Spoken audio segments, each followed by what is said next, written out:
Hello everyone, today we have a 2017 Ram 1500 Longhorn Edition.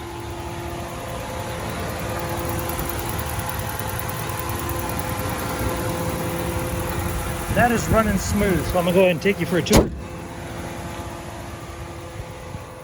We have LED headlight surrounds, got fog lights, polished aluminum alloy wheels. Also has a 5.7 liter HEMI.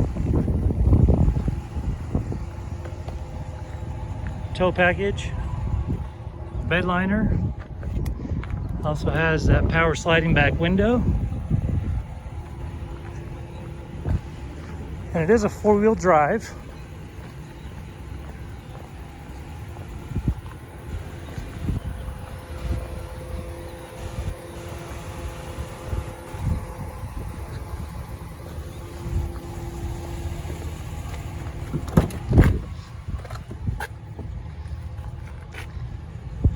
There are those seats, and they also have these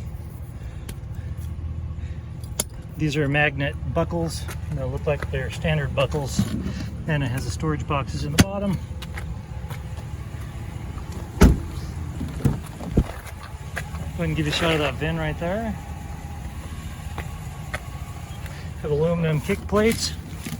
So come down here, you'll see that it has 53,193 miles on this vehicle. You got your push to talk and your other toggle switches right here, all from the steering wheel, along with your cruise control. Come down here, you've got your push button start and your shifter, 2 and 4 wheel drive toggles. You'll also notice you have both heated or cooled seats here in front. Trailering settings. Got your key fob down here, along with your cup holders. Additional power supply and stowage right here. Additional power supplies right in here, and more stowage.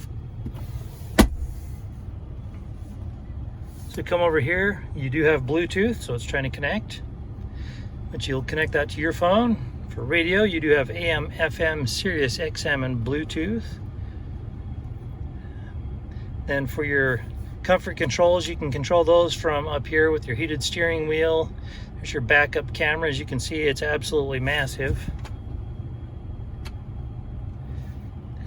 Then you have additional apps, your climate control, your navigation. You can get to your navigation through that last screen also, but it shows your map right there. It also has a 115 volt, which is super nice, of alternating current. Come up here and here's your controls for your sliding back window, your map reading lights, and also your sunroof. So that about wraps it up for this Ram on the interior. This vehicle does have a branded title. It went off the road and was overturned. So that affected just about every panel on the vehicle. The airbags deployed, but there was no structural damage. So we did get it all fixed up. It has passed the 150-point inspection and the state of Utah safety inspection. For more inventory, visit us at tjchapmanauto.com.